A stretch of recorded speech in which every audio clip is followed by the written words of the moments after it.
Welcome back to the Bible Reading Project. It is Friday, Good Friday, as a matter of fact. I have no idea how it's good. It's Good Friday, but it was the worst day, well, in history, really, I guess.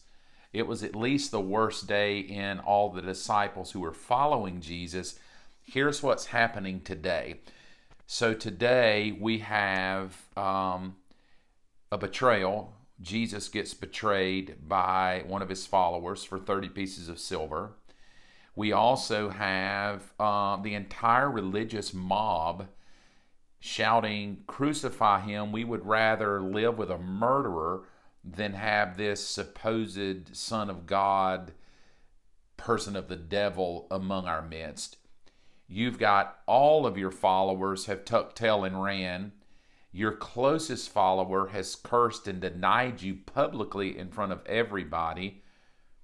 You've been beaten to a pulp by Roman soldiers for something you didn't even do. You were falsely accused. So we like to label that as a good day.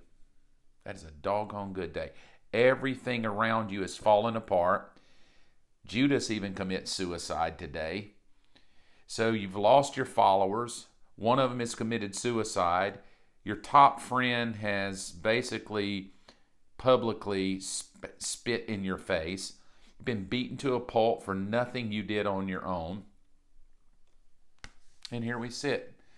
And most of us will celebrate tonight. We will sing songs and we will talk about Good Friday and probably hunt Easter eggs and move on with life. But I want to leave you to think about this. I will put questions in the bottom. It would be good to sit down with your friend or your family and just discuss them, because I think they're good discussion questions to make us think about this thing called Good Friday.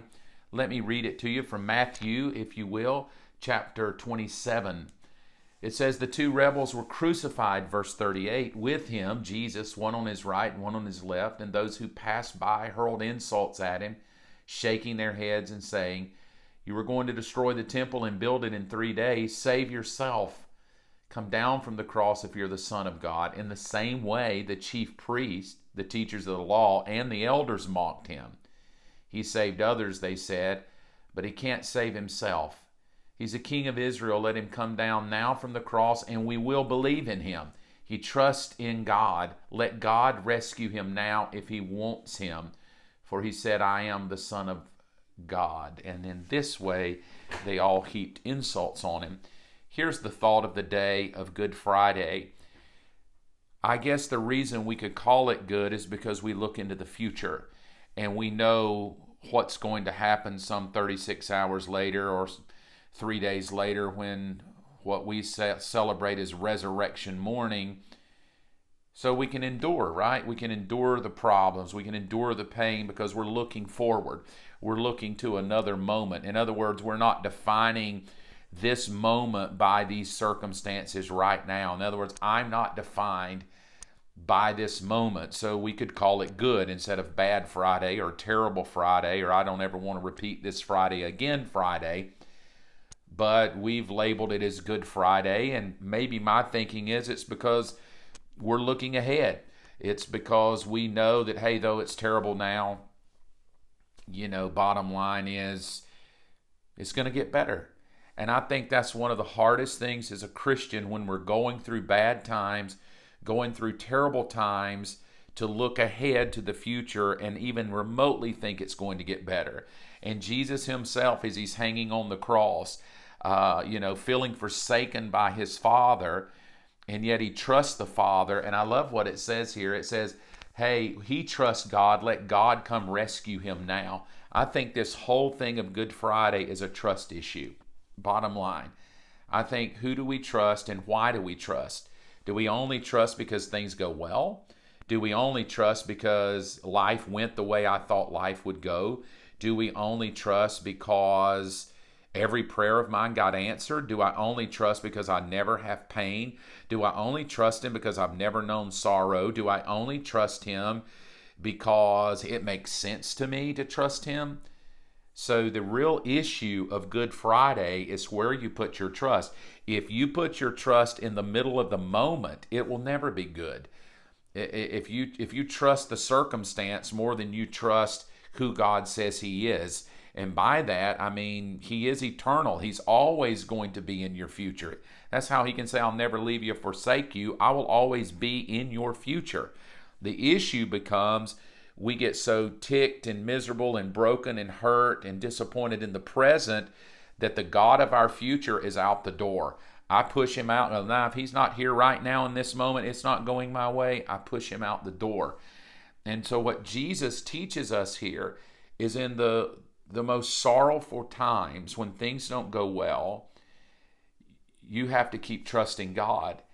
And you have to trust God through the pain and through the sorrow and through the disappointment, because you know He's eternal and you know there's a tomorrow. And it's not that your goodness is in, oh, I hope I get up tomorrow. Your goodness is in who is in the tomorrow. So I don't know where you are today.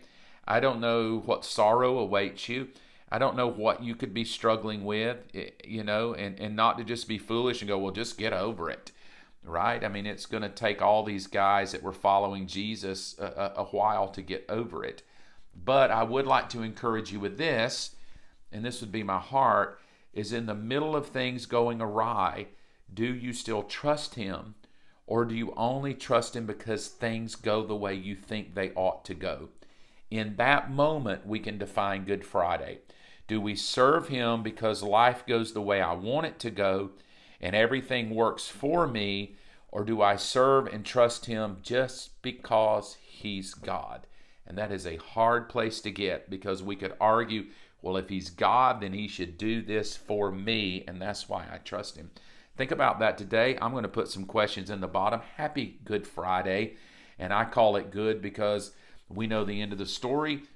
Jesus wins, and those that follow Him win as well. You've been chosen by Him. He loved you. Hey, right now, He even knows what you're going through, and you may be begging for an answer right now.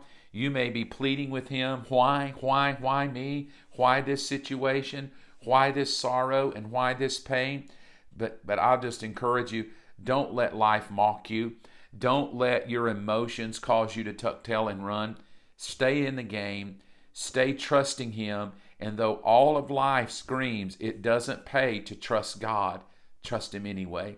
And I guarantee you, if you trust Him anyway, you will see great things in your future. Have a great day. I look forward to seeing you next week. We'll continue our conversations, and have a happy, happy Resurrection Sunday. Get out of bed. Do something purposeful every day for the kingdom of God. Do something purposeful for this person we call Jesus, who was dead, but now He's alive. He did it just for you, and we have an obligation to go tell other people. Do that today. Make it your obligation to share your story of how Jesus has changed your life. I hope you have a good weekend. We'll see you next week.